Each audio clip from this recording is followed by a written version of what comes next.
होता होगा कि आप घंटों चार्ट का एनालिसिस करते हैं, पैटर्न्स को देखते हैं, लेवल्स ड्रॉ करते हैं और आपको लगता है कि बस अब एक बहुत बड़ा मूव आने ही वाला है। सारे टेक्निकल सिग्नल्स एकदम सही लग रहे होते हैं, रेजिस्टेंस टूटने वाला होता है, मोमेंटम काफी स्ट्रांग दिखता है।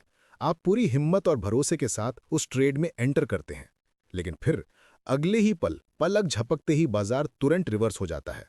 जो ट्रेड आपको प्रॉफिट दिखा रहा था वो अचानक लॉस में बदल जाता है और आपका स्टॉप लॉस हिट हो जाता है। आप बस स्क्रीन को सुन होकर देखते रह जाते हैं कि आखिर अभी हुआ क्या। क्या मेरा एनालिसिस गलत था या फिर मार्केट मेरे ही खिलाफ है? दोस्तों, इसी दर्दनाक एक्सपीरियंस को टेक्निकल भाषा में फेक ब्रेकआउट या झूठा ब्रेकआउट कहते हैं। आज की इस मास्टर क्लास में हम इसी टॉपिक की गहराइयों में उतरेंगे और इसे डिटेल से समझने की कोशिश करेंगे। मार्केट में चार्ट पर आने वाले ये फेक ब्रेकआउट्स कोई छोटी मोटी घटना नहीं है और ना ही ये कोई कोइंसिडेंस यानी कि इत्तेफाक है। ये जानना आपके लिए बहुत जरूरी है कि आजकल के मॉडर्न मार्केट्स में चार्ट पर दिखने वाले लगभग 50% से ज्यादा ब्रेकआउट्स अंततः झूठे ही निकलते हैं। जी हां, 50%। इसका सीधा और डरावना मतलब यह है कि हर दो में से एक बार जब आप ब्रेकआउट पर ट्रेड लेते हैं तो आपके गलत साबित होने की संभावना उतनी ही है जितनी सही होने की। तो ये कोई किस्मत का खेल नहीं है, ये मार्केट के स्ट्रक्चर का एक हिस्सा है, एक तरह का डिजाइन है जो जानबूझकर बनाया गया है। तो आज का हमारा मिशन बिल्कुल साफ है, हमें इन झूठे ब्रेकआउट्स के पीछे की छिपी हुई स्टोरी को डिकोड करना है। हमें स्मार्ट मनी की दुनिया में उतरकर उन तरीकों और स्ट्रैटेजीज को जानना है जिनसे एक आम ट्रेडर बेहतर और सेफ डिसीजन ले सके। चलिए इसे डिटेल से समझते हैं। स्मार्ट मनी कॉन्सेप्ट में फेक ब्रेकआउट के लिए एक बहुत ही दिलचस्प और इंपॉर्टेंट शब्द का इस्तेमाल किया जाता है, इंड्यूसमेंट, जिसका हिंदी में आसान मतलब होता है लालच या किसी को फंसाना। इंड्यूसमेंट सिर्फ मार्केट का कोई रैंडम या अचानक आया मूव नहीं है, बल्कि अक्सर ये एक बहुत ही सफाई से जानबूझकर बिछाया गया ट्रैप होता है। और ये शब्द इंड्यूसमेंट असल में स्मार्ट मनी कॉन्सेप्ट्स का दिल है। जब मैं स्मार्ट मनी की बात करता हूं तो मेरा मतलब उन बड़े इंस्टीट्यूशनल प्लेयर्स से है, जैसे बड़े बैंक्स, हेज फंड्स और बड़े बड़े फाइनेंशियल इंस्टीट्यूशंस। इनके पास हजारों करोड़ रुपए का कैपिटल यानी कि पूंजी होती है, जिन्हें उन्हें बाजार में लगाना या वहां से निकालना होता है। अब जरा सोचिए, इतनी बड़ी रकम के साथ वो हमारी तरह चुपचाप एक क्लिक में तो काम नहीं कर सकते। उन्हें अपने ह्यूज ऑर्डर्स यानी कि विशालकाय ऑर्डर्स को एग्जीक्यूट करने के लिए मार्केट के दूसरी तरफ एक भारी भरकम काउंटर पार्टी चाहिए होती है। गणित बहुत सिंपल है, अगर उन्हें 1000 करोड़ के शेयर्स बेचने हैं यानी कि सेल करने हैं तो सामने कोई 1000 करोड़ की खरीदारी करने वाला भी तो मौजूद होना चाहिए। इसलिए उन्हें जिस चीज की सबसे ज्यादा भूख होती है वो है लिक्विडिटी। लेकिन प्रॉब्लम यह है कि आमतौर पर बाजार में एक समय और एक स्पेसिफिक प्राइस लेवल पर इतनी बड़ी लिक्विडिटी नेचुरल तरीके से अवेलेबल नहीं होती। तो सवाल यह है कि इस प्रॉब्लम को सुलझाने के लिए वो क्या करते हैं। जवाब यह है कि वो लिक्विडिटी का इंतजार नहीं करते, बल्कि वो लिक्विडिटी को चार्ट पर इंजीनियर करते हैं, उसे क्रिएट करते हैं। इसका मतलब क्या हुआ? लिक्विडिटी क्रिएट करने का मतलब है कि वो रिटेल ट्रेडर्स को उस लेवल पर खरीदने या बेचने के लिए मजबूर करते हैं। एक तरह से हाँ, वो प्राइस एक्शन के जरिए चार्ट पर ऐसा माहौल और ऐसा लालच बनाते हैं जहां रिटेल ट्रेडर्स खुद ब खुद खरीदने या बेचने के लिए खुद पड़ते हैं। और इस खेल का जो मुख्य फ्यूल है, जो इस मशीन को चलाता है, वो है हम जैसे लाखों रिटेल ट्रेडर्स के स्टॉप लॉस ऑर्डर्स। हमारा हर स्टॉप लॉस उनके लिए लिक्विडिटी का एक पूल है जहां से वो अपने ऑर्डर्स भरते हैं। इसके बहुत से एग्जाम्पल्स आपको रोज चार्ट पर नजर आते हैं, जैसे कि सप्लाई एंड डिमांड एरिया, जिसे हम सपोर्ट एंड रेजिस्टेंस बोलते हैं, चार्ट पैटर्न्स जैसे डबल टॉप या double bottom, trend line, equal highs and lows और कंसोलिडेशन जोन्स। स्मार्ट मनी जानता है कि रिटेल ट्रेडर्स इन पैटर्न्स को कैसे ट्रेड करते हैं। अगर इनमें से किसी एक क्लासिक एग्जाम्पल को गहराई से देखना हो तो हम इक्वल हाइज के एग्जाम्पल को ले सकते हैं। ये कैसे काम करता है? इमेजिन कीजिए, मार्केट चार्ट पर बार बार एक ही लेवल, मान लीजिए 100 रुपए को छूकर वापस नीचे आ रहा है। चार्ट पर ये एक बहुत मजबूत दीवार या एक बहुत स्ट्रांग रेजिस्टेंस जैसा दिखता है। ऐसा लगता है कि अब मार्केट का 100 रुपए के ऊपर जाना नामुमकिन है। दुनिया की हर ट्रेडिंग बुक यही सिखाती है कि यह बहुत मजबूत लेवल है, क्योंकि प्राइस बार बार इस लेवल को रिस्पेक्ट कर रहा है। इसलिए एक आम रिटेल ट्रेडर अपनी ट्रेनिंग के मुताबिक सोचता है कि जब भी यह मजबूत दीवार टूटेगी तो मार्केट में एक बहुत बड़ा ब्लास्ट या मूव जरूर आएगा। एक रिटेल ट्रेडर का मन कहेगा कि अगर प्राइस 100 के पार गई तो ये स्टॉक रॉकेट बन जाएगा, इसलिए वो इसके ऊपर खरीदने का बाय स्टॉप ऑर्डर लगाते हैं और अपनी सेफ्टी के लिए 100 के ठीक नीचे, मान लीजिए 90 रुपए पर अपना स्टॉप लॉस लगाते हैं। अब स्मार्ट मनी को यह सब कुछ अपने चार्ट्स पर साफ साफ दिख रहा है। उनके लिए वो 100 रुपए का लेवल एक दीवार नहीं है जिससे उन्हें टकराना है, बल्कि वो एक ट्रेजर यानी कि खजाना है जिसे उन्हें लूटना है। उन्हें पता है कि 100 रुपए की ठीक ऊपर यानी कि ब्रेकआउट ट्रेडर्स के बाय ऑर्डर्स, और ठीक नीचे यानी कि शॉर्ट सेलर्स के स्टॉप लॉसेस का एक बड़ा स्टॉक पाइल यानी कि भंडार जमा है। तो वो जानबूझकर प्राइस को 105 या 110 तक ढकेलते हैं। और यहीं पर रिटेल ट्रेडर की साइकोलॉजी उनके खिलाफ काम करने लगती है। फोमो यानी कि फियर ऑफ मिसिंग आउट उन पर पूरी तरह हावी हो जाता है। जैसे ही कीमत 105 के पार जाती है, रिटेल ट्रेडर्स को लगता है कि ये मौका उनके हाथ से निकल रहा है। वो लॉजिकल सोचना बंद कर देते हैं और बिना सोचे समझे उस ट्रेड में एंट्री लेने के लिए कूद पड़ते हैं। इससे दो चीजें एक साथ होती हैं जो स्मार्ट मनी के लिए परफेक्ट सिचुएशन बनाती है।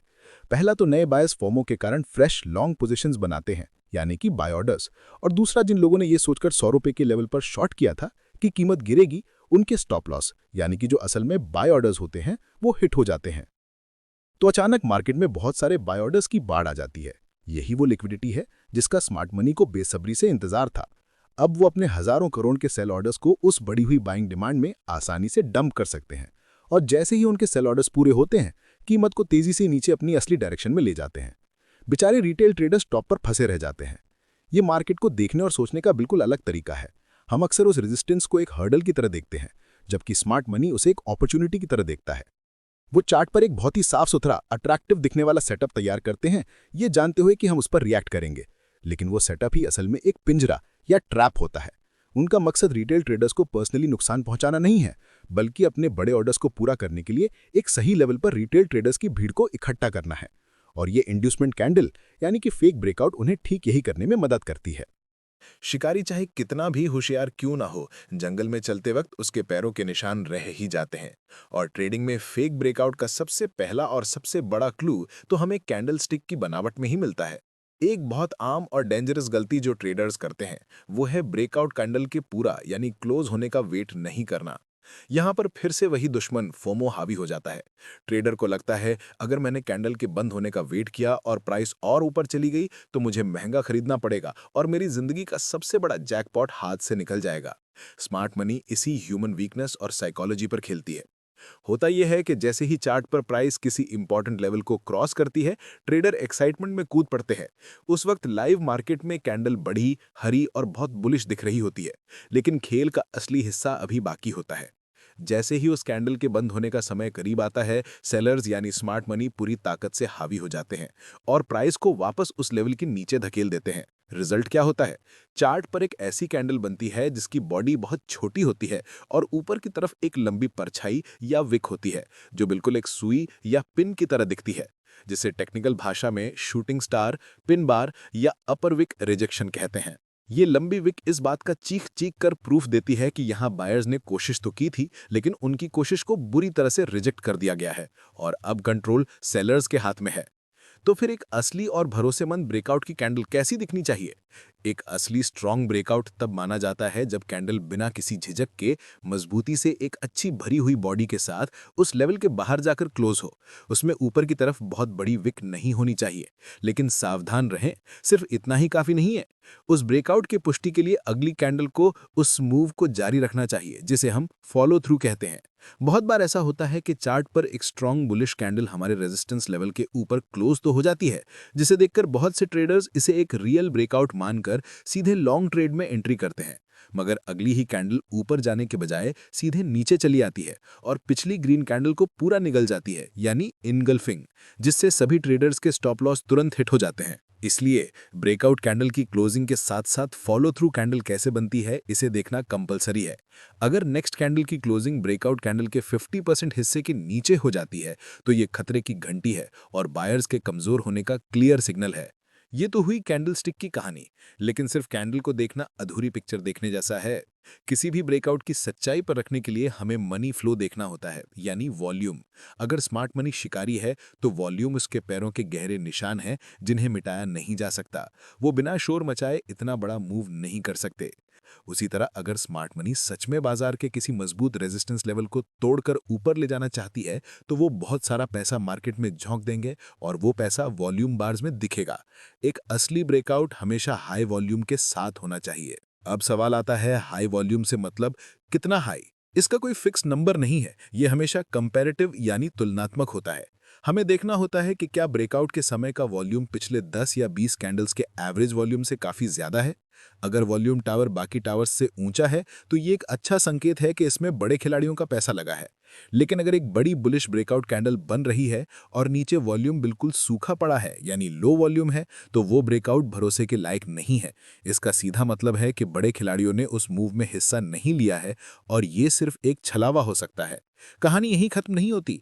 अक्सर एक असली ब्रेकआउट के बाद एक रीटेस्ट भी होता है और ये हिस्सा एक समझदार ट्रेडर के लिए बहुत क्रूशियल है। ब्रेकआउट के बाद प्राइस अक्सर उस लेवल को दोबारा चेक करने या टेस्ट करने वापस आती है कि क्या वो लेवल अब सपोर्ट का काम करेगा। एक स्वस्थ और मजबूत ब्रेकआउट का सिग्नल ये है कि जब प्राइस वापस नीचे आ रही हो यानी पुल बैक, तो इस रीटेस्ट के दौरान वॉल्यूम बहुत कम होना चाहिए। ये कम वॉल्यूम दिखाता है कि अब उस लेवल पर सेलिंग करने में किसी की खास दिलचस्पी नहीं बची है और सप्लाई खत्म हो चुकी है। अगर ब्रेकआउट के बाद रीटेस्ट करते समय चार्ट पर रेड कैंडल्स के साथ वॉल्यूम भी बढ़ता है तो अलर्ट हो जाएं। इसका मतलब है कि सेलर्स अभी भी एक्टिव हैं और वो प्राइस को वापस रेंज के अंदर धकेलने की कोशिश कर रहे हैं। अब बात करते हैं उस मूव के पीछे की छुपी हुई ताकत यानी मोमेंटम की। आपने आरएसआई डाइवर्जेंस के बारे में सुना होगा। ये बहुत पावरफुल कॉन्सेप्ट है जो हमें प्राइस की ऊपरी सतह के नीचे झांकने का मौका देता है। आरएसआई डाइवर्जेंस को ऐसे समझें कि जैसे कोई कार पूरी रफ्तार से पहाड़ी पर चढ़ रही है यानी प्राइस ऊपर जा रहा है, लेकिन उसके इंजन की आवाज धीमी होती जा रही है और एक्सीलरेटर काम नहीं कर रहा यानी मोमेंटम कम हो रहा है। बाहर से देखने पर लग रहा है कि कार ऊपर जा रही है, लेकिन अंदर से उसकी ताकत खत्म हो रही है और वो कभी भी वापस लुढ़क सकती है। चार्ट पर इसका मतलब यह है कि अगर प्राइस हायर हाई बना रही है लेकिन उसी समय आपका आरएसआई इंडिकेटर लोअर हाई बना रहा है, तो इसे नेगेटिव या बेरिश डाइवर्जेंस कहते हैं। ये एक बहुत बड़ी और सीरियस वार्निंग है कि प्राइस का ये ऊपर जाना सिर्फ दिखावा हो सकता है, उसके पीछे असली खरीदारी की ताकत नहीं है। ये ब्रेकआउट के नकली होने की बहुत बड़ी निशानी है। इसका ठीक उल्टा पॉजिटिव डाइवर्जेंस है।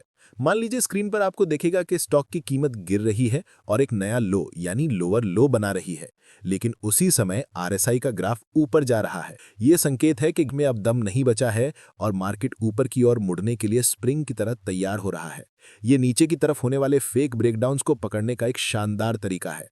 Candlestick, volume, RSI, support, resistance, ये सब लाइव मार्केट के शोर और प्रेशर में एक साथ देखना बहुत कंफ्यूजिंग हो सकता है। अक्सर ट्रेडर्स एनालिसिस पैरालिसिस का शिकार हो जाते हैं। इससे बचने के लिए हमें एक clear step by step framework या चेकलिस्ट की जरूरत पड़ती है, ताकि भावनाओं में बहकर कोई निर्णय ना लिया जाए। इमोशंस को खेल से बाहर रखने का सबसे अच्छा तरीका एक मैकेनिकल प्रोसेस या सिस्टम बनाना है। हम इस मास्टर चेकलिस्ट को 4 आसान और इफेक्टिव स्टेप्स में बांट सकते हैं। स्टेप 1, बाजार का कॉन्टेक्स्ट समझें। ट्रेड लेने से पहले चार्ट को जूम आउट करें। सबसे पहले ये देखें कि बड़ी पिक्चर क्या है। क्या बाजार एक मजबूत अप ट्रेंड या डाउन ट्रेंड में है या फिर साइडवेज होकर एक रेंज में फंसा हुआ है। यह सबसे जरूरी पहला कदम है। ट्रेंडिंग मार्केट में यानी ट्रेंड कंटिन्यूएशन में ब्रेकआउट के कामयाब होने के चांस ज्यादा होते हैं, क्योंकि बाजार का पूरा मोमेंटम पहले से ही उस दिशा में है। जबकि रेंज बाउंड मार्केट फेकआउट्स और ट्रैप्स के लिए बदनाम होते हैं, वहां ब्रेकआउट्स के फेल होने की संभावना सबसे ज्यादा होती है। स्टेप 2, ट्रैप की संभावना वाले एरियाज को पहचानें। अब चार्ट को एक रिटेल ट्रेडर की नहीं बल्कि स्मार्ट मनी की नजर से देखें। खुद से पूछें कि अगर मुझे लिक्विडिटी चाहिए तो वो मुझे कहां मिलेगी। सोचें कि कहां पर आम पब्लिक के स्टॉप लॉस लगे हो सकते हैं, जैसे कि बिल्कुल साफ दिखने वाले इक्वल हाइज यानी डबल टॉप या इक्वल लोज। ये वो जगहें हैं जो स्मार्ट मनी के लिए चुंबक यानी मैग्नेट का काम करती हैं। अगर कोई ब्रेकआउट ऐसे किसी स्पष्ट लिक्विडिटी एरिया के ठीक ऊपर हो रहा है, तो आपको एक्साइटेड होने के बजाय बहुत अलर्ट हो जाना चाहिए। हाँ, स्मार्ट मनी ये भी जानते हैं कि अब रिटेल ट्रेडर्स थोड़ा समझदार हो रहे हैं और इन जगहों को पहचान रहे हैं, इसलिए वो खेल को और कॉम्प्लिकेटेड बनाते हैं। कभी कभी वो एक बार नहीं बल्कि 2 या 3 बार लिक्विडिटी लेते हैं यानी स्टॉप हंट, लेकिन बेसिक प्रिंसिपल वही रहता है। स्टेप 3, ब्रेकआउट की क्वालिटी का माइक्रो एनालिसिस करें। पहला, कैंडल क्लोजिंग। क्या ब्रेकआउट वाली कैंडल अपने हाई के पास मजबूती से बंद हुई है या फिर ऊपर एक लंबी विक बनाकर रिजेक्शन दिखा रही है। दूसरा, वॉल्यूम। क्या वॉल्यूम बार में कोई अनयूजुअल स्पाइक आया है जो इंस्टीट्यूशनल एक्टिविटी को दिखाता है। तीसरा, मोमेंटम। क्या आरएसआई कोई डाइवर्जेंस दिखा रहा है जो कमजोरी का संकेत है। यह हमारा कंफर्मेशन स्टेप है जहां पर हम सबूत इकट्ठा करते हैं। स्टेप 4, अपनी बनाई हुई स्ट्रैटेजी को एग्जीक्यूट करना। किसी भी ट्रेड में आप 2 तरीकों से एंट्री कर सकते हैं। सुरक्षित रास्ता, द रीटेस्ट एंट्री। अगर सब कुछ सही लगता है, कॉन्टेक्स्ट ट्रेंडिंग है, ब्रेकआउट साफ जगह पर है, कैंडल मजबूत है और वॉल्यूम ज्यादा है, तब भी सबसे सेफ वे ये है कि आप सीधे कूदने के बजाय रीटेस्ट का इंतजार करें। जब प्राइस वापस आए और सपोर्ट ले तब एंटर करें। इससे आपका स्टॉप लॉस छोटा होगा और सक्सेस की संभावना ज्यादा। चालाक रास्ता यानी ट्रैप ट्रेडिंग। लेकिन अगर ब्रेकआउट कमजोर लगता है, वॉल्यूम कम है, डाइवर्जेंस है और कीमत तेजी से वापस रेंज के अंदर गिर जाती है, तो ये ब्रेकआउट फेलियर का क्लासिक साइन है। और यहाँ एक स्मार्ट ट्रेडर भील के उल्टी दिशा में ट्रेड ले सकता है। इसे ट्रैप ट्रेडिंग या काउंटर ट्रेंड ट्रेडिंग कहते हैं। आप असल में उन फंसे हुए ब्रेकआउट ट्रेडर्स के डर और पैनिक पर मुनाफा कमा रहे हैं। जब प्राइस वापस रेंज के अंदर आकर एक बेरिश कैंडल क्लोज कर देती है, तो ये कंफर्म हो जाता है कि जाल बिछाया गया था। अंत में ट्रेडिंग के सबसे अनदेखे लेकिन सबसे जरूरी पहलू पर आते हैं, साइकोलॉजी यानी मनोविज्ञान। टेक्निकल एनालिसिस ये बताता है कि ट्रैप कैसे काम करता है, लेकिन साइकोलॉजी ये बताती है कि हम समझदार होते हुए भी उन ट्रैप्स में क्यों फंसते हैं। इसका कारण है हमारे अंदर के इमोशंस। अगर आप अपनी भावनाओं पर कंट्रोल नहीं रख सकते, तो आप लगातार पैसा गंवाते रहेंगे। अब जब हम ट्रैप को पहचानना सीख गए हैं, तो हमें खुद को बचाने के लिए कुछ ठोस थंब रूल्स बनाने होंगे। खालें कि कभी भी चलती हुई ब्रेकआउट कैंडल में एंट्री नहीं लेंगे, चाहे वो कैंडल कितनी भी बड़ी और अट्रैक्टिव क्यों ना लग रही हो। हमेशा, और मेरा मतलब है हमेशा, कैंडल के क्लोज होने का इंतजार करें। इसे अपना स्ट्रिक्ट रूल बना लें। ये एक छोटा सा मैकेनिकल रूल आपको हजारों गलत ट्रेडों और बड़े लॉसेस से बचा सकता है। नियम नंबर 2, स्मार्ट मनी का माइंडसेट अपनाएं। जब भी चार्ट देखें तो ये ना सोचें कि मुझे ट्रेड कहां लेना है, बल्कि ये सोचें कि बाजार दूसरों को कहां फंसाने की कोशिश कर रहा है। खुद से पूछें कि अगर मैं एक बड़ा बैंक होता और मुझे लिक्विडिटी चाहिए होती, तो मैं प्राइस को कहां ले जाता। ये माइंडसेट शिफ्ट आपके ट्रेडिंग को देखने का नजरिया पूरी तरह बदल देगा। नियम नंबर 3, एक ट्रैप ट्रेडिंग जर्नल रखें। ट्रेडिंग जर्नल का मतलब सिर्फ एक्सेल शीट में प्रॉफिट लॉस लिखना नहीं है। जब भी आप किसी फेक ब्रेकआउट में फंसे या कोई गलती करें, तो वहां यह भी लिखिए कि उस वक्त आप फील क्या कर रहे थे। क्या आपको फोमो हो रहा था? क्या आप बोर हो रहे थे इसलिए ट्रेड लिया? क्या आप पिछला लॉस रिकवर करने की जल्दी में थे? अपने इमोशनल ट्रिगर्स को लिखकर पहचानना खुद को सुधारने का सबसे पावरफुल तरीका है। तो दोस्तों, आज की इस डिटेल चर्चा का कंक्लूजन ये है कि फेक ब्रेकआउट मार्केट की कोई रैंडम या अनलकी घटना नहीं है। ये अक्सर स्मार्ट मनी द्वारा लिक्विडिटी कलेक्ट करने के लिए बिछाए गए बहुत ही सोचे समझे और शातिर ट्रैप्स होते हैं। लेकिन अच्छी खबर यह है कि ये इनविजिबल नहीं है। ये अपने पीछे सुराग छोड़ते हैं, price action, candle formation, volume के उतार चढ़ाव और मोमेंटम में। सबसे महत्वपूर्ण सलाह यह है कि किसी एक टेक्निक या इंडिकेटर को भगवान न माने। हमेशा मल्टीपल कॉन्फ्लुएंस की तलाश करें। जब 3-4 अलग अलग फैक्टर्स एक ही बात कह रहे हों, तभी ट्रेड लें। ट्रेडिंग केवल चार्ट पर लकीरें खींचना या पैटर्न रटने के बारे में नहीं है, बल्कि मार्केट के पीछे काम कर रही ह्यूमन और इंस्टीट्यूशनल साइकोलॉजी को समझने के बारे में है। उम्मीद है आपको आज के इस मास्टर क्लास से फेक ब्रेकआउट का ये टॉपिक अच्छे से और गहराई से समझ आ गया होगा।